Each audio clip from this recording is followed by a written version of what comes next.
हरिओम। किसी का प्रश्न है, गुरुजी ज्ञान सुनने के पश्चात जीवन में बहुत परिवर्तन आ गया है। बहुत परिवर्तन आ गया है। अब धीरज आ गया है, संतोष आ गया है, भविष्य की चिंता इतनी नहीं होती है, घर में शांति का भी वातावरण बन गया है। क्योंकि जब मैंने शांत रहना शुरू किया तो सब उसका बड़ा असर पड़ा है ज्ञान के पश्चात। परंतु गुरुजी, अपमान बर्दाश्त नहीं होता है। अपमान को कैसे वश में करें, कैसे बचे, कैसे अपने आप को अपमानित ना अनुभव करें। सही बात है, यह झीनी माया, मोटी माया सब तजे, झीनी तजी न जाए।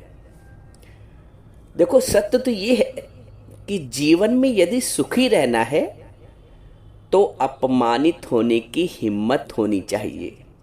एक बड़ी बात है, लेकिन इस पथ पर चलकर ही तो उस महान सम्मान के पथ पर पहुंचोगे। जीवन में यदि सुखी रहना है तो अपमानित होने की हिम्मत होनी चाहिए। सर धर तली गली मोरी आना। मीराबाई जी ने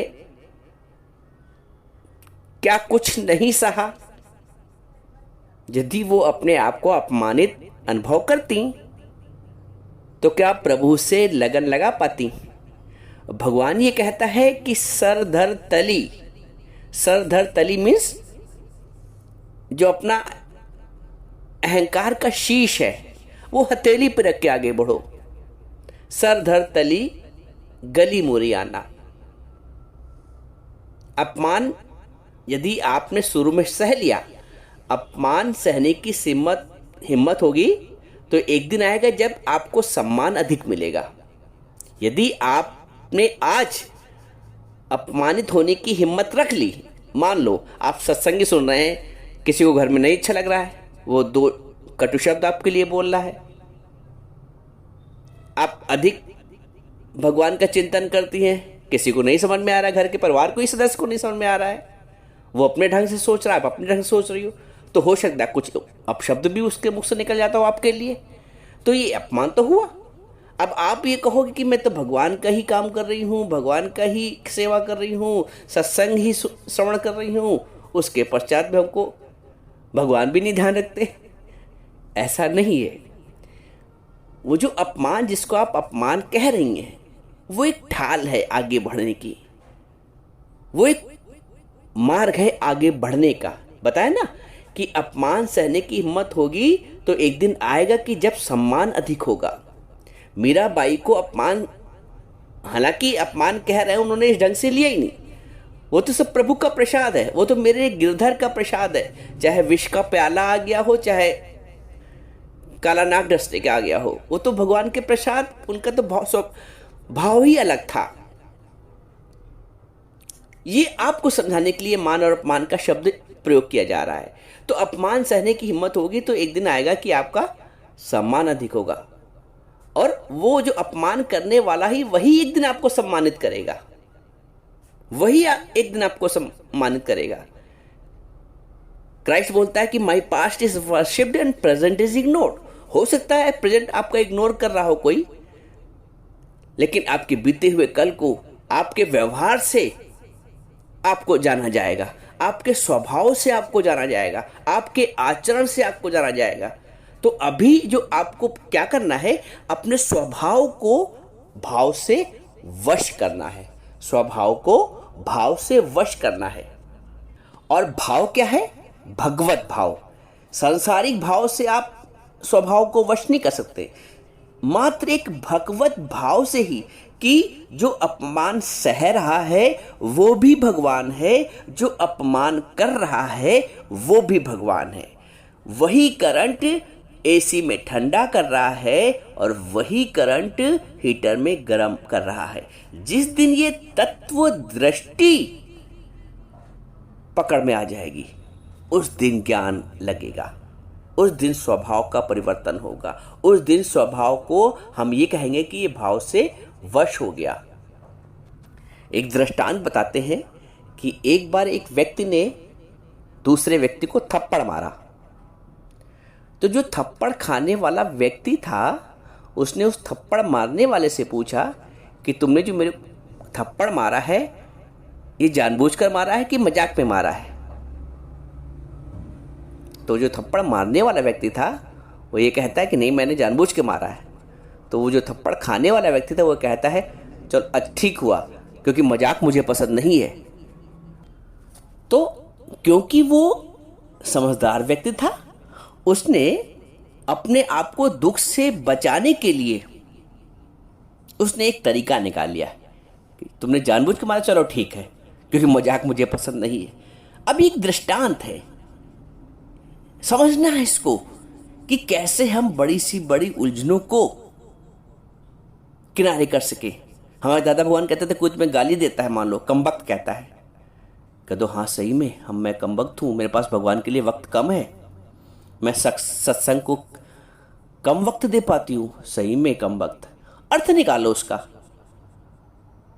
कोई कहता है बदमाश, सही बात है, मास तो बद है ही है, मुझको तो इस देह भाव से ऊपर उठना है, मुझे तो आत्मभाव में आना है, अर्थ निकाल लो। अच्छा, कोई कहता है हरामी, सही बात है तो राम ही, राम के अलावा क्या है? तो ज्ञानी को बचना आता है, ज्ञानी के पास रमझ है, ज्ञानी के पास समझ है। ज्ञानी दुख से, दुख जो है वो भी बने बनाए हैं, तुमने बनाए हैं दुख। दुख भगवान की तरफ से नहीं है। अब किसी ने अपशब्द बोला, ये भगवान की इसमें त्रुटि नहीं है, तुम चाहो तो उसको हवा में उड़ा सकते हो, लेकिन तुम उसको छाती में लगा लेते हो, फिर रात की नींद हराम कर लेते हो। इसमें भगवान की कोई त्रुटि नहीं है, तुम्हारे स्वभाव की त्रुटि है। तो ज्ञान जो है, सत्संग जो है, गुरु जो है, वो तुम्हारे स्वभाव का निर्माण करता है। ज्ञान स्वभाव कैसे? परमात्मा के भाव से परिवर्तित होता है। गुरु हमें वो भगवत दृष्टि देता है, जहां पे हम दोस्त और दुश्मन देखते थे, अपना और पराया देखते थे, दुरानी और जेठानी, सास और बहू देखते थे,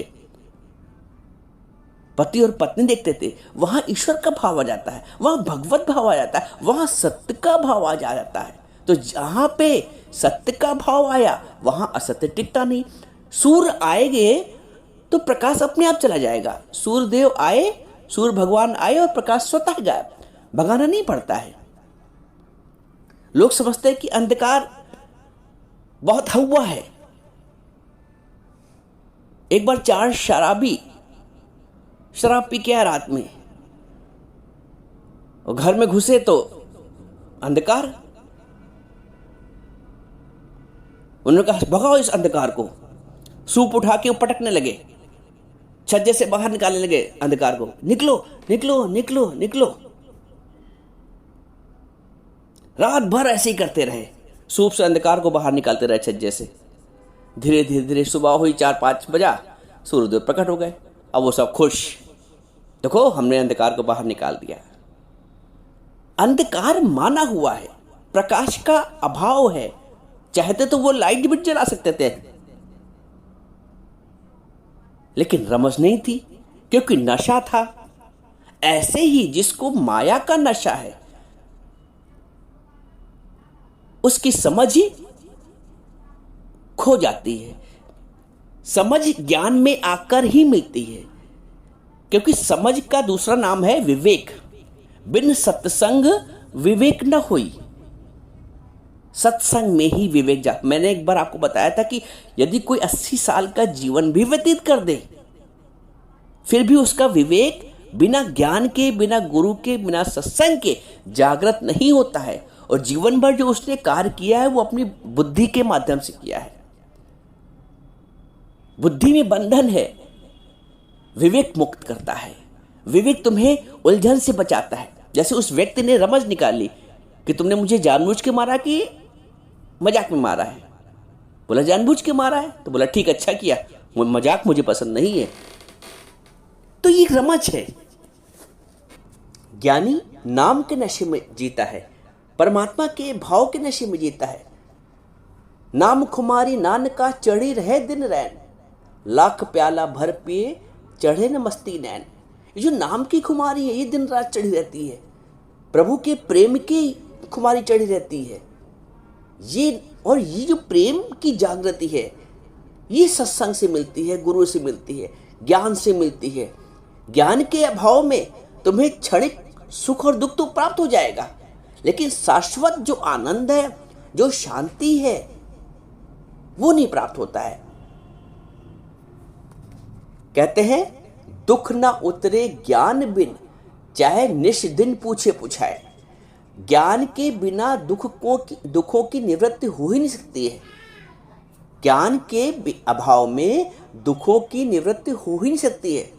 यदि तुम्हें दुख से छूटना है तो तुम्हें ये स्वीकार करना पड़ेगा कि ये सब मिथ्या है, सब झूठ है। जैसे स्वप्न के दुख से बचना है तो तुम्हें जागना पड़ेगा और ये स्वीकार करना पड़ेगा कि ये स्वप्न था। वैसे ही ये जो जीवन के जागृति का स्वप्न है ये भी मिथ्या है। गुरु कहता है, अध्यात्म ये कहता है कि ये जो तुम्हारा जागृति की सृष्टि ये भी मिथ्या है। मिथ्या ऐसे है कि ये भी नहीं रहने वाली है। आप ये सोचो, कल तक जो बात आपको परेशान कर रही थी आज नहीं है, कल की कई समस्याएं आज नहीं है, कल की बहुत ज़्यादा कुछ सुख आज नहीं है। तो न सुख रहने वाला है, न दुख रहने वाला है, न मान रहने वाला है, न अपमान रहने वाला है। गुरु इसी से हमें ऊपर उठा देता है। यही सहजता का भाव, यही है ज्ञान की उपलब्धि। ज्ञान हमें जीना सिखाता है, ज्ञान हमें दुख और सुख से ऊपर उठाता है। यही एक बड़ा भेद है ज्ञान और अज्ञान में। ज्ञान में क्या होता है, लोग या भक्त या ज्ञानी इतना समर्थ होता है कि अनर्थ में भी अर्थ निकाल लेता है। जैसे मैंने भी बताया गाली में कैसे अर्थ निकाला। और अज्ञान में लोग अर्थ का भी अनर्थ कर देते हैं। अब आप अपने आप को चेक करो कि अभी भी क्या आप अर्थ को अनर्थ कर देते हो? छोटी छोटी बात का तूल दे के बड़ी समस्या बढ़ा लेते हो। घर का माहौल तुम चाहो, एक व्यक्ति चाहे तो शांत हो सकता है, एक व्यक्ति चाहे सच्चाई से, आप चाहोगे तो जरूर हो जाएगा। आप चुप हो जाओ, कोई बड़बड़ कर रहा है आप चुप हो जाओ, बोल लेने दो उसको। लेकिन जब नहीं बर्दाश्त होती है, बताया ना कि स्वभाव यदि नहीं बदला है, स्वभाव को यदि भाव से वश नहीं किया है, तो कोई ताकत नहीं है कि तुम्हारे घर में शांति स्थापित हो जाए। किसी को ताकत नहीं। लेकिन आप चाहो तो ये संभव है। जब आप अपनी कृपा अपने ऊपर करोगे, जब ज्ञान आप सुनते हो गुरु के मुख से, तो उसको अपने ऊपर लगाओ। अपनी कृपा जो आप करें, नानक जी बोलते हैं, अपनी कृपा जो आप करें सो सेवक गुरु की मति माने। गुरु की मति वही मानता है जो अपने ऊपर अपनी कृपा करता है। तो ज्ञान सुनने के पश्चात अपने ऊपर अपनी कृपा करो, अपना स्वभाव परिवर्तित करो, अनर्थ से अर्थ निकाल लो। ये है ज्ञान। सहन शक्ति आती है ज्ञान से, और सहन शक्ति ही घर के माहौल को भी शांत, वातावरण को भी शांत कर देती है। अगला बोलना बोलने दो, आप शांत रहो।